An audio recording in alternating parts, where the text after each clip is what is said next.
माननीय राज्यपाल के अभिभाषण पर वक्तव्य रखने से पहले मैं सदन को एक खुश खबर देना चाहता हूं और ये खुश खबर मैं राज्यपाल के अभिभाषण के साथ जोड़कर ही दे रहा हूं।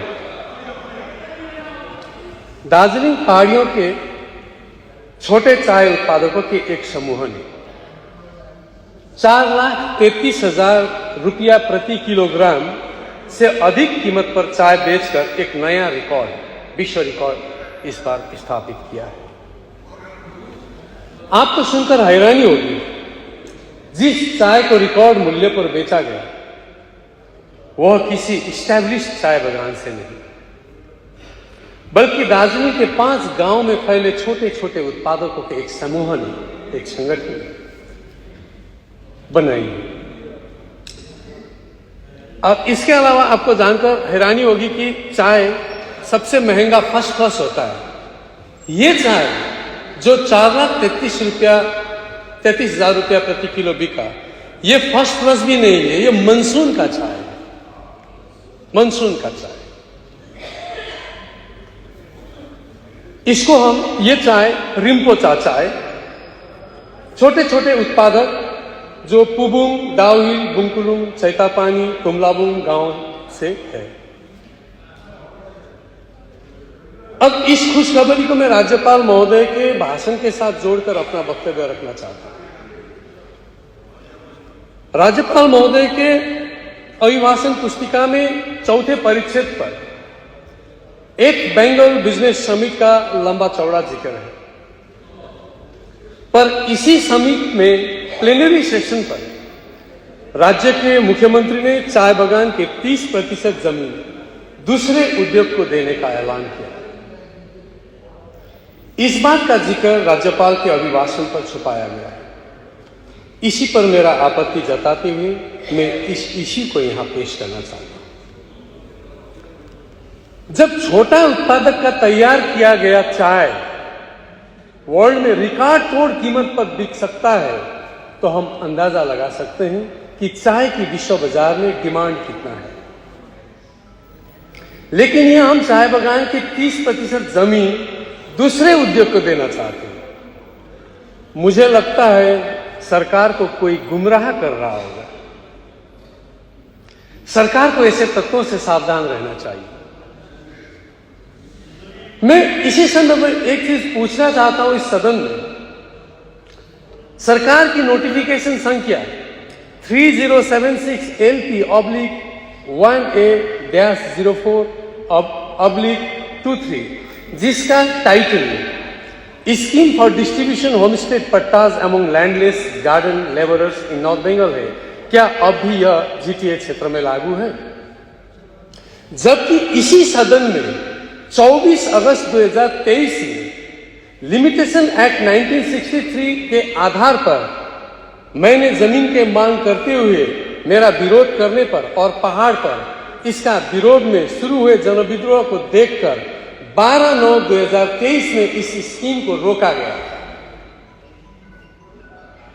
अगर यह लागू है तो सरकार को इस सदन में स्पष्ट करना चाहिए, दार्जिलिंग और कालिम्पोंग जिलों के चाय बागानों में सरप्लस या अनयूटिलाइज्ड भूमि की पहचान और सर्वेक्षण कार्य के पुनरारंभ के बाद यहां के चाय बागान श्रमिक और लॉन्ग टर्म ऑक्युपेंट्स को कितनी भूमि दी जाए,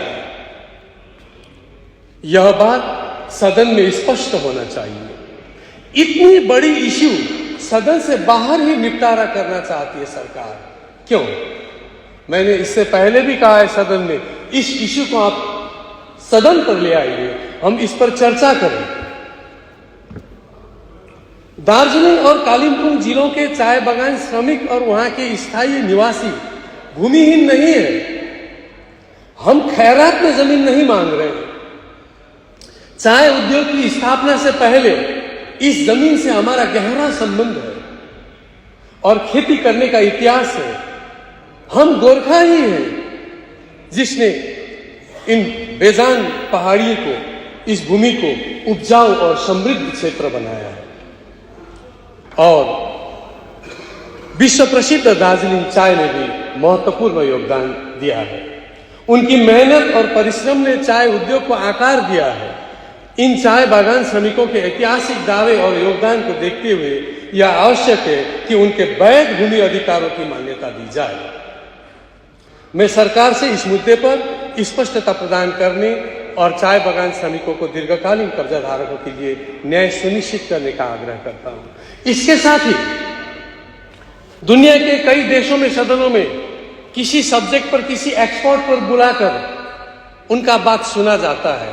अगर सरकार चाहे तो मैं यहां प्रतिश्रुति देने के लिए तैयार हूं कि दुनिया के, वर्ल्ड के द बेस्ट टी एक्सपर्ट, जिसको हम चाय का पर्याय मान सकते हैं, ऐसे एक्सपर्ट को मैं इस सदन में लाने का चाह रखता हूं। अगर सरकार चाहे तो हम सब बैठ के उनके बात सुनेंगे। और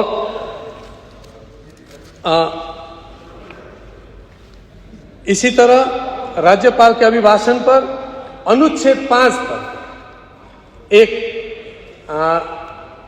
कहा गया है कि राज्य में कानून और व्यवस्था शांतिपूर्ण रही है। यह पूरी तरह से मानने के लिए मैं तैयार नहीं हूं, क्योंकि जिस राज्य में विधायक स्वयं सुरक्षित नहीं है, वहां नागरिक कैसे सुरक्षित हो सकते?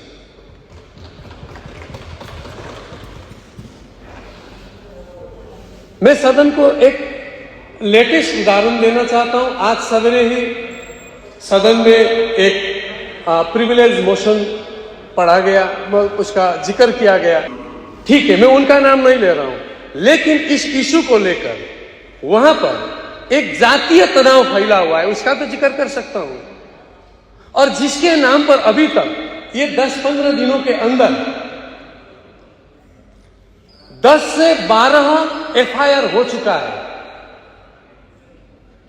दार्जिलिंग जिले में, सिक्किम राज्य में पूरा एक आदमी के ऊपर, जिसके ऊपर मैंने मोशन लाना चाहा था। मैं उस पोर्शन का मैं जिक्र नहीं कर रहा हूं।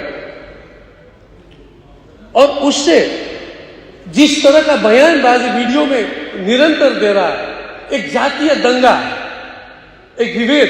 मैं खुद गोरखा जाति में खस समूह से हूं और खसों को विदेशी ब्राह्मण कहा जा रहा है। इतना एफआईआर हुआ है, उसको अभी तक पकड़ा नहीं गया, तो कैसे लॉ एंड ऑर्डर को मैं विश्वास करूं? ये मेरे जाति के ऊपर लगा ये बात। और दूसरी बात, मैं होमस्टे पट्टा पर एक छोटी सी बात कहकर अपना बात रखना चाहता हूं। राज्यपाल के भाषण के अनुच्छेद 5 पर 5322 होमस्टे के साथ राज्य द्वारा देश में लैंड लीडिंग रैंक बनाने का जिक्र किया गया है।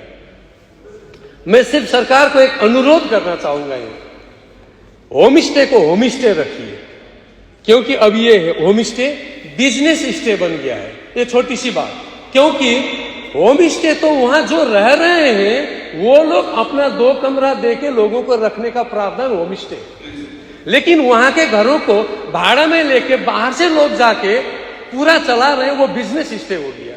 इसको कृपया आप बिजनेस स्टे से होम स्टे में कन्वर्ट कर दीजिएगा। धन्यवाद। सिलगढीमा प्रिमियम PVC र इन्टेरियर डेकोरेसनको सबै सल्युसनको लागि केएन डेकोरलाई सम्झनुहोस्। होलसेल र रिटेल डिस्ट्रिब्युटरको रूपमा केएन डेकोरले लिएर आएको छ वाइड रेन्ज र हाई क्वालिटी प्रोडक्ट्स, जसमा प्लाइवुड, विनर, लेमिनेट, लोवर्स र वुडन फ्लोरिङ। तपाई कुनै ठाउँलाई रिमोडलिङ वा फिनिशिङ टच गर्नुहुँदैछ भने हामीलाई सम्पर्क गर्नुहोस्। हामी तपाईको भिजनलाई वास्तविकतामा परिणत गर्नेछौँ। तपाई रिटेलर हुनुहुन्छ वा होलसेल खरिदार, केएन डेकोरले तपाईलाई टिकाउ र स्टाइलिश मेटेरियलहरू प्रदान गर्नेछ। ब्युटी, कम्फर्ट र स्टाइलिश घरको लागि केएन डेकोरलाई सम्झनुहोस्। अधिक जानकारीको निम्ति दिएको नम्बरमा सम्पर्क गर्नुहोस् अथवा सेवक रोड नजिक Cinderella hotel, Kusum Vatika building, first floor, KN decor, lemon tree होटलको अपोजिटमा भिजिट गर्नुहोस्।